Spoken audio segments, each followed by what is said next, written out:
이란이 곧 핵무기로 미국을 공격할 수 있다라는 보도가 나와서 이건 좀 전해드리려고 합니다. 짧게 전해드리겠습니다.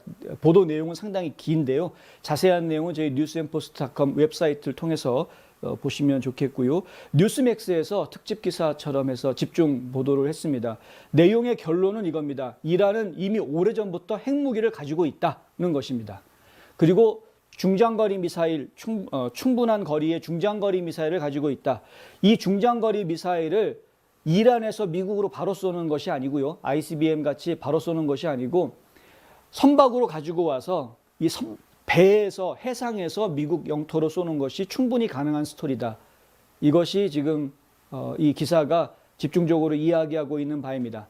근데 핵무기를 쏜다고 해서 바로 핵폭탄에 직격 맞느냐? 그것이 문제가 아니라 지금 심각하게 문제가 될 수 있는 부분은 EMP, EMP입니다. 전자기 펄스파. 이게 EMP는 모든 전자장비를 다 마비시키는 상황이 되죠.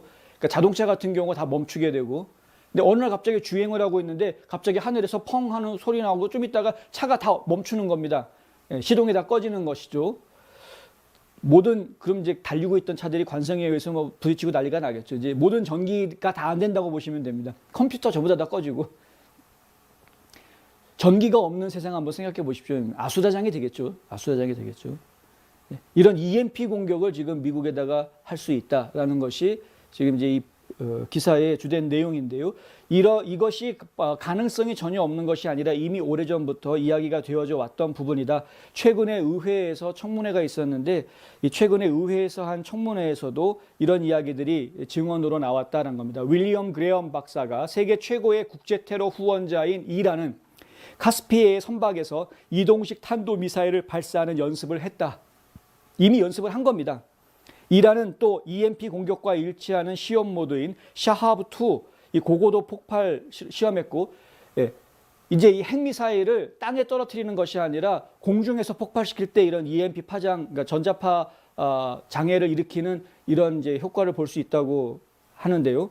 근데 그것을 하기 위해서 샤하브2라는 이제 미사일을 사용을 한다라는 이야기입니다. 그 상당히 실험이 성공적이었다라는 이야기가 나왔습니다. 그레엄 박사는 이란 군부는 미국을 심각하게 해칠 수 있는 핵 EMP 공격에 대해 노골적으로 논의하고 있다라고 이야기했습니다. 로웰 우드 박사도 이런 이야기를 하는데요. 확실한 적수는 높은 수준의 군사력이나 핵기술 없이도 EMP 공격 능력을 달성할 수 있다. 진짜 핵탄두를 만들지는 못한다고 하더라도 EMP 공격 정도는 지금 얼마든지 할 수 있다라는 것이죠. 예를 들어서 미국 대서양 연안의 화물선에서 발사된 스커드 미사일은 테러리스트 집단이 인구면에서 대략 인구의 반을 상대로 EMP 공격을 할 수 있게 해준다. 인구의 절반 정도는 EMP 공격을 받을 수 있게 된다. 해안에서 쏘는 거니까요. 여기에서 안전하려면은 가장 내륙 중심 쪽으로 오셔야 되겠습니다.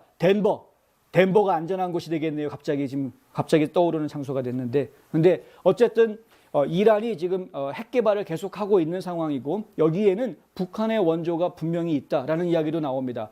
북한의 핵 개발을 할 때 이란의 과학자들이 북한에 가서 같이 핵실험을 했다라는 이야기도 나오고요. 그리고 또 북한의 과학자들이 이란에 가서 또 도와주고 있다. 서로 간에 과학기술 교류를 하고 있다라는 그런 이야기들이 나옵니다. 그래서 이미 핵무기를 개발하고 ICBM까지 완성 단계에 있는 북한이 그런 과학적인 기술 교류를 했다면 분명히 이란도 지금 상당 수준의 기술을 확보하고 있을 것이다 라고 저희가 지금 추측할 수 있는 그런 상황이고요. 핵미사일을 직접 발사한다고 하면 상당히 위험한 상황이 되겠지만 EMP 공격을 한다고 하면 그것은 정말 속수무책으로 당할 수도 있는 상황이 되는 것 아니냐라는 우려를 지금 낳고는 있는 이런 상황입니다.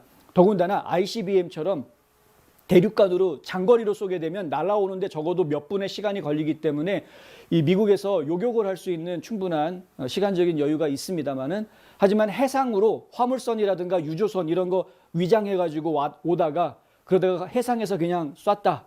이럴 경우에는 이 폭탄이 터지기까지 시간이 그렇게 오래 걸리지 않기 때문에 빠르게 대처하지 못하는 문제가 발생할 수도 있다는 것. 이런 여러 가지 문제들을 지금 잘 생각해 봐야 할 것입니다. 러시아에서는 이미 오래전부터, 이미 2002년부터 이란이 핵무기를 가지고 있다라고 인정을 하고 있었다고 합니다. 그 이야기도 지금 이 보도에 나오고 있는데 이것을 이 기사에서는 마치 러시아에서 이란 쪽에다가 핵무기를 준 것이 아니냐라는 이제 의혹을 제기할 정도로 이야기를 하고 있습니다. 상황이 어찌됐건 간에 분명한 거는 이란이 직접적으로 미국 본토를 공격할 수 있는 가능성은 충분히 있다라는 것이고요. 이런 상황일수록 지금 미국의 국방력 튼튼히 하는 부분, 그리고 국경 위기, 이거 국경 안보 정말 철저히 해야 됩니다. 테러리스트로 지목받고 있는 워치리스트에 있던 사람들 그냥 무단으로 불법으로 국경 넘어오다가 몇 명 잡히지 않았습니까? 안 잡힌 사람이 있을 수 있다는 것도 우리가 가정해 볼 수 있죠. 상당히 위험한 겁니다. 이게 중동 지역에서 오는 테러리스트들에 대해서 상당히 깨어 있어야 하는 그런 상황이라는 것도 저희가 알고 있어야 하는 것입니다. 이렇게 상황이 위중한데 여기에서 확실하게 우리가 동맹국인 이스라엘하고 한편을 딱 확실하게 우리는 같은 동맹이다라는 걸 보여주지 못하고 어설프게 감상에 빠져가지고 뭐 인도주의 어쩌고 저쩌고 하면서 팔레스타인에 뭐 인도주의적인 지원을 해주고 어쩌고 이런 식으로 엉뚱하게 돈 지원해주고 자원을 지원해 주었다가는 오히려 그 지원해준 자원이 미국을 괴롭히는 무기가 돼서 돌아올 수 있다는 걸 알아야 되는 것이죠. 바이든 행정부가 정말 좀 각성하고 안보 문제에 좀 더 신경을 써주기를 다시 한번 당부를 드립니다.